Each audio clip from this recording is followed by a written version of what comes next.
Welcome to In My Feelings, a safe space to talk all things NBA. I'm your host, Big Woz, aka Wosny Lambre. Let's go. All right, guys, I think I wanted to come up here and address Jayson Tatum because I've probably done like 4 podcasts at this point about Tatum specifically.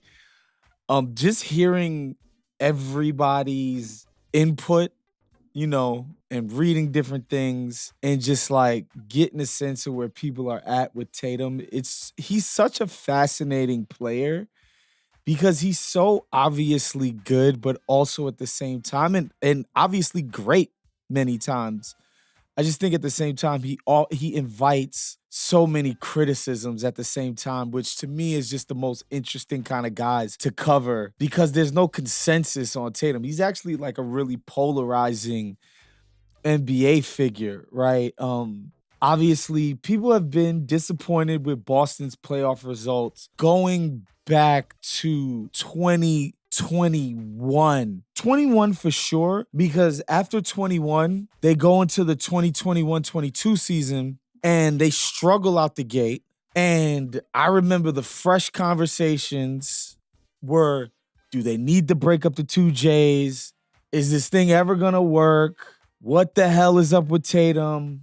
What's up with Brown? Everybody was just so off of the Tatum and Brown duo. And just more specifically, it's like, we thought Jayson Tatum was going to be something better than this by now. And I think the reason why is because in his rookie year, when he dunked on LeBron and all of that stuff, like, he was a pretty damn good playoff player. And like at his age, 19, 20 in his first playoffs, like generally most young people have a bad go of it in their debut playoff. And Tatum was really good. He wasn't like, let's not kid ourselves, he wasn't like some world beater, but he was really good. And I think the idea was that you would extrapolate from there to like, wow, if he's doing this at 20, by the time he's 24, he's going to be just completely lethal and unstoppable. And this would have been 2017, right? To get back to the 21-22 season, they stumble out the blocks. Everybody's ripping their hair out. Then basically, Ime Udoka installs this defense where Robert Williams, the Time Lord, gets put into the starting lineup. They deploy this like really switchy defense where the Time Lord is basically hovering all over the place. And they, from January up until the playoffs, they basically have this world-destroying, record-setting defense.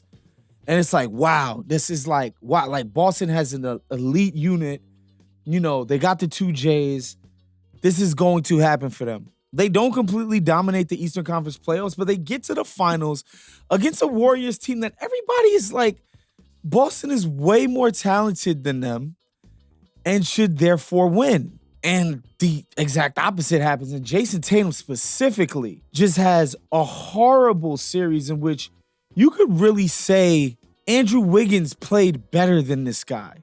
It was terrible. And so I would say that would probably be one of the nadirs of the Tatum experience. Of course, 2023, these guys infamously go down 0-3 to the Miami Heat, the freaking 8th seed in the Eastern Conference, managed to, come all the way back and force a Game 7, which took some resiliency, and lose to the Heat. Just another just face-palming, embarrassing moment. And then again, last year, they have an incredible regular season. People like me are really skeptical of what they're going to do in the playoffs. And to be honest, the assumption would be they'd get into tight games and behave exactly like they have in the Knicks series. And they're gifted just a crazy weak Eastern Conference. It is what it is. I know we don't want to poo-poo people's accomplishments, but like that Indiana team in the conference finals was bad. Cleveland was badly injured.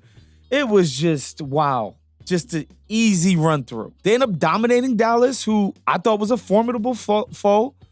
Tatum doesn't have the best, most efficient scoring series, but he does everything else. He's incredible at defense. He's their best playmaker / distributor.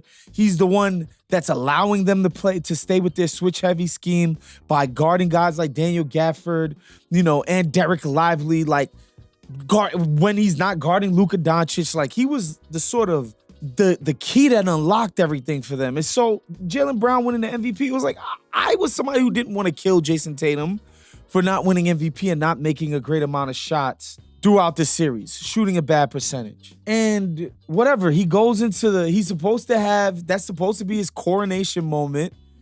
It doesn't happen because he doesn't win the finals MVP. Then the Olympics happen and Steve Kerr effectively benches the guy because he can't make a shot in the Olympics. We get word that he basically works his ass off on his shot mechanics after the Olympics is over.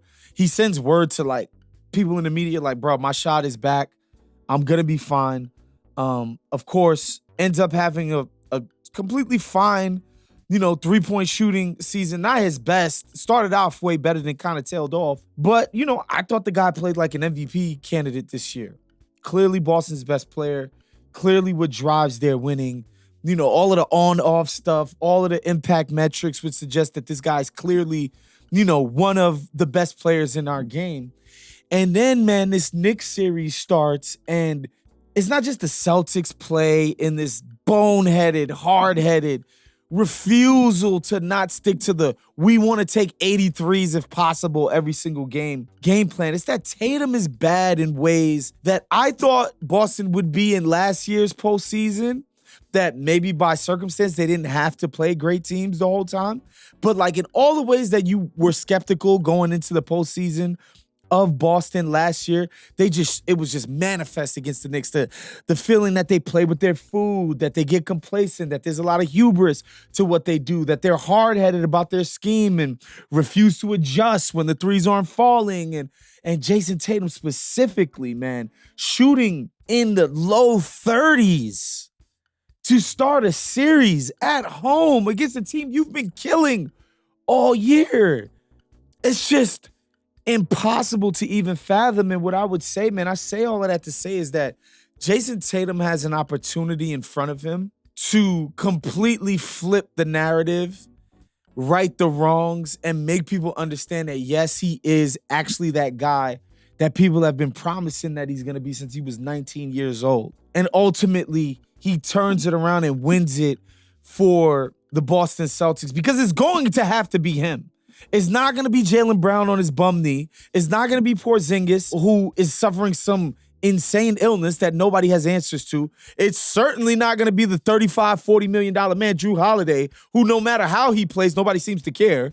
It just gets shoved under the rug. Jrue Holiday, he has the best job in America, folks. Pay top dollar, don't deliver top results. Nobody gives a damn. When you do it, everybody kisses your ass. It's amazing, Jrue Holiday's gig.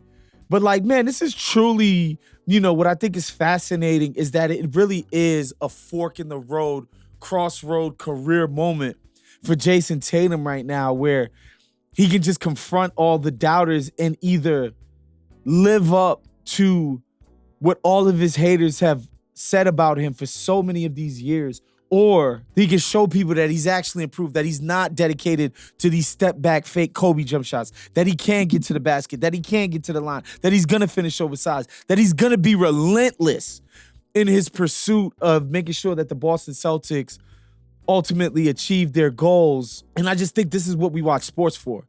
It's these moments, these stories. It's these stories with individuals, whether they become the GOAT or the GOAT, in that sense. And so, man, I'm really going to look forward to seeing how Tatum manages the rest of this postseason and if he's able to, basically push past what the haters have said. All right, folks, that was our show for today. Make sure you subscribe to the Ringer NBA. Make sure you hit that notification bell so that you are notified and alerted every single time we drop a brand new In My Feelings. And make sure to, share this thing, send it to your people. We'll see you guys next week. Peace out, y'all.